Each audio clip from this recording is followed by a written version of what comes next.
Urdu Discovery کے معزز دوستو، میں ہوں ماجد ملک اور آپ تمام دیکھنے اور سننے والوں کو السلام علیکم۔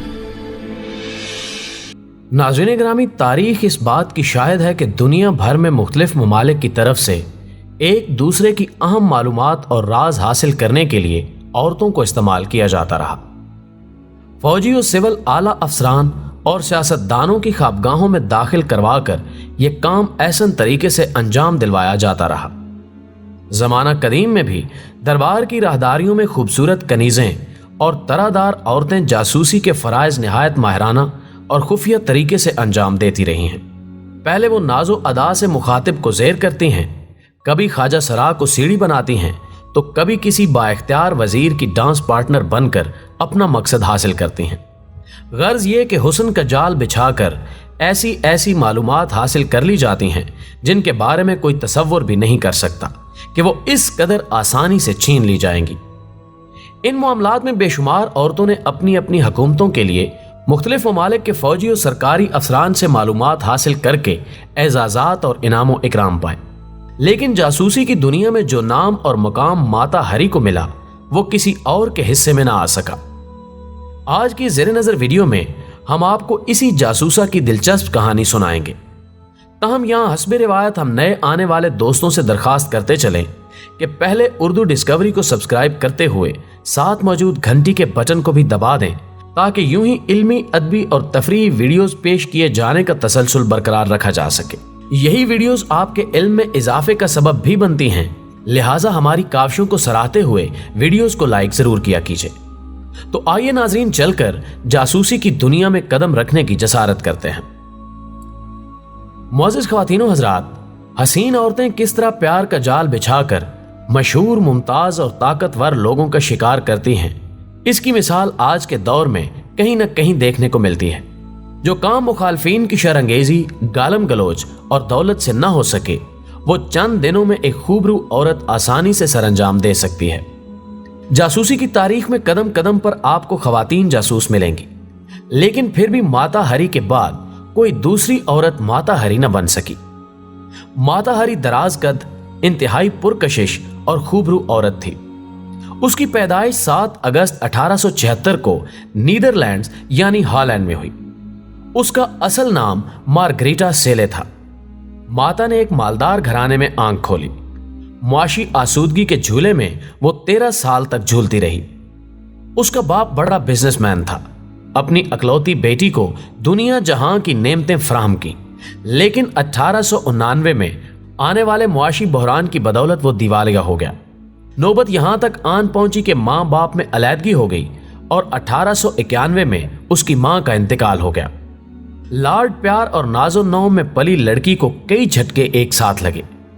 پہلا باپ کے دیوالیہ ہونے کا، دوسرا والدین کی علیحدگی کا اور تیسرا ماں کی وفات کا۔ 15 سال کی عمر میں چوتھا سانحہ یہ تھا کہ اس کے باپ نے دوسری شادی بھی کر لی۔ اس طرح یہ خاندان بکھر گیا اور مارگریٹا اپنے ایک عزیز کے پاس رہنے کے لیے چلی گئی، جہاں اس کے سرپرست نے اسے ٹیچر ٹریننگ اسکول میں داخل کروا دیا۔ تربیت کے بعد اسے نوکری تو مل گئی، لیکن یہاں ایک اور دلچسپ موڑ نے جنم لیا۔ ماتا جس اسکول میں تدریسی فرائض سر انجام دے رہی تھی، اس اسکول کا ہیڈ ماسٹر مارگریٹا کے عشق میں مبتلا ہو گیا۔ اس عمل پر اس کے سرپرست نے اسے اسکول سے واپس بلا لیا۔ یوں مارگریٹا یعنی ماتا اپنے انکل کے پاس جرمنی چلی گئی۔ ناظرین محترم، مورخین یہ لکھتے ہیں کہ مارگریٹا حسن و جمال کے اعتبار سے بے حد خوبصورت تھی۔ اس کی دوسری خوبی یہ تھی کہ وہ فطری طور پر لوگوں کو اپنی طرف راغب کرنے کی پوری صلاحیت رکھتی تھی، جسے اس نے اپنی موت تک بخوبی استعمال کیا، کیونکہ وہ مرد کی فطری کمزوری سے پوری طرح واقف تھی۔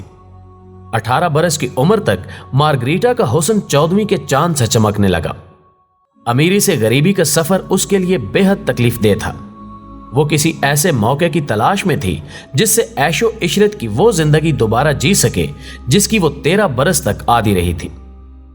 اسی زمانے میں ایک ڈچ اخبار میں ضرورت رشتہ کے اشتہار نے اس کا مسئلہ حل کر دیا، جو ڈچ نو آبادیاتی فوج کے ایک کیپٹن روڈ ولف نے دیا تھا اور بیوی کی تلاش میں تھا۔ پہلی ملاقات میں اس نے مارگریٹا سے شادی کرنے کا فیصلہ کر لیا۔ 11 جون 1895 کو یہ شادی ہو گئی۔ इस शादी के बाद वो माशरे के आला तबकात में घुल मिल गई, जिसने उसकी आमदनी और कीमती तहाइफ में खूब इजाफा कर दिया। माली आसूदगी और उमरा की सोबतों की बदौलत शौहर से उसके ताल्लुकात कशीदा होते गए, जबकि इन हालात की जिम्मेदार वो तफरीक भी थी जो मार्गरीटा और उसके शौहर की उम्र में पाई जाती थी। कहा जाता है कि मार्गरीटा अपने शौहर से 20 बरस छोटी थी, जिसका एहसास भी वो उसे दिलाती रहती थी। उर्दू डिस्कवरी के मुअज़्ज़िज़ दोस्तों, मार्गरीटा ने शोहरत हासिल करने के लिए यह शादी रचाई। मार्गरीटा दरअसल ख्वाहिशों की असीर थी और लोगों को अपनी कामयाबी के लिए सीढ़ी बनाना खूब जानती थी। कैप्टन रोड वुल्फ से उसके 2 बच्चे भी थे, एक बेटा और एक बेटी। आहिस्ता आहिस्ता उसके शौहर की आमदनी घटने लगी और तरक्की भी रुक गई, जिसका जिम्मेदार वो अपनी बीवी को ठहराता था। आर्जी तौर पर दोनों में अलैदगी हो गई और मार्गरीटा एक और डिच ऑफिसर के साथ घूमने लगी। 1902 में उसने तलाक ले ली और एक मकामी डांस कंपनी में शमूलियत इख्तियार कर ली। उसने बतौर खास इंडोनेशिया के रिवायती रक्स और रस्म रवाज सीखने की तरफ भी तवज्जो दी। ईसाई, हिंदू और मुसलमान रूहानियत पर यकीन रखते हैं, लेकिन उसने मंसूबे के तहत 1897 में अपने फनकाराना नाम का ऐलान माता हरी के नाम से किया और लोगों पर यह जाहिर किया कि वो किसी देवी का अक्स है। काली माता का नाम और उसकी ताकत का जिक्र उसने सुन रखा था। पादरियों के असर और रसूख से भी वाकिफ थी और मुसलमानों की रूहानियत का भी उसे इदराक था। 1903 में जब वो पेरिस आई तो यहां सर्कस में घोड़ा दौड़ाने से लेके मॉडलिंग और स्टेज पे अपने होशरुबा रक्स की वजह से वो रातों रात मशहूर हो गई। फ्रांस में उसके रक्स की धूम थी। दौलत अब उसके कदमों में और शौहरत का ताज सर पे था। आहिस्ता आहिस्ता उसने हिंदुआना रिवायती रक्स भी करने शुरू कर दिए, जिनकी शबीह सिर्फ मंदिर की अंदरूनी दीवारों पे थी। ये रक्स सस्ती शौहरत हासिल करने का भी जरिया बने और जर्मनी और फ्रांस के फौजी आला अफसरान से ताल्लुकात बनाने में भी मददगार साबित हुए। आला फौजियों, सियासतदानों और दूसरे बाअसर अफराद से उसके जाती ताल्लुकात कायम हो चुके थे। अपनी इन्हीं खसूसियात की बिना पर वो बैरून मुल्क में भी पहचानी जाने लगी। वो आजादाना तौर पर नीदरलैंड्स, स्पेन, बरतानिया, फ्रांस और जर्मनी आने जाने लगी, क्योंकि हुस्न और अदा का परवाना उसकी मुट्ठी में कैद था। अब वो मार्गरीटा सिली की बजाय सिर्फ माता हरी थी और ये नाम उसने बहुत सोच समझकर अपनाया था। नाज़रीन ग्रामी, चंद ही माह में उसने जासूसी के पुरखतर पेशे को अपनाया। वो जर्मनी के लिए जासूसी करती थी और फ्रांस के फौजी राज जर्मनी तक पहुंचाती थी, जिसके बदले में दौलत उस पर निछावर की जाती रही। जर्मन फौजियों की कुर्बत से फ्रांसीसी हुकूमत को शुबा हुआ। उन्होंने माता हरी की खुफिया निगरानी शुरू कर दी।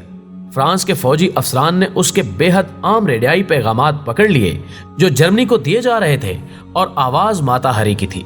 लिहाजा मुसलसल निगरानी और यकीन के बाद उसे 13 फरवरी 1917 को पेरिस के एक होटल से गिरफ्तार कर लिया गया। 24 जुलाई 1917 को उस पर फर्दे जुर्म आयद की गई कि वो जर्मन जासूस है, जिसकी जासूसी की वजह से कम 50,000 फ्रांसीसी सिपाहियों की जिंदगी खत्म हो गई। लेकिन माता हरी ने तमाम इल्जामात को मुस्तरद कर दिया, जिस तरह के आम तौर पर बड़े मुजरिम किया करते हैं और आज तक कर रहे हैं। उसने तमाम इल्जामात को मुस्तरद करते हुए कहा कि उसकी दोस्ती चूंकि दोनों मुल्कों के फौजियों, आला सियासी क़यादत और अफसरान से थी, इसलिए वो दोनों मुल्कों में आजादाना आती जाती थी और दौलत की देवी को मेहरबान रखना चाहती थी। लेकिन फ्रांस ने उसकी बात पर यकीन ना किया और 15 अक्टूबर 1917 को सिर्फ 41 साल की उम्र में उसे फायरिंग स्क्वाड ने हलाक किया। यूं माता हरी अपने अंजाम को पहुंची। मुअज़्ज़िज़ ख़वातीनो हज़रात, माता हरी जो कि एक पेशावर रकासा थी, ने 1916 में फ्रांस के लिए जासूसी करना कबूल किया था कि वो जर्मनी के फौजी राज फ्रांसीसी हुकूमत को देगी, और वो काम कर भी रही थी। लेकिन बाद में उसने जर्मनी को भी फ्रांस के राज बेचना शुरू कर दिए, यानी वो डबल एजेंट बन गई। फ्रांस को जब शुबा हुआ तो तहकीक की राह अपनाई गई, जिस पर यह बात सच साबित हुई कि वो दोनों मुल्कों के लिए काम कर रही थी। एक तज्जियाकार ने मार्गरीटा की शान हयात पढ़ने और समझने के बाद लिखा कि माता हरी दरअसल पैदाइशी जासूस थी। दोस्तों, वीडियो पसंद आने की सूरत में इसे लाइक कीजिए, दोस्तों के साथ व्हाट्सएप और फेसबुक पर शेयर करते हुए हमारी हौसला अफजाई कीजिए और कमेंट बॉक्स में हमें अपनी कीमती तजावीज़ से जरूर आगाह रखिएगा। आज की वीडियो में बस इतना ही। अगली वीडियो तक के लिए अल्लाह निगहबान।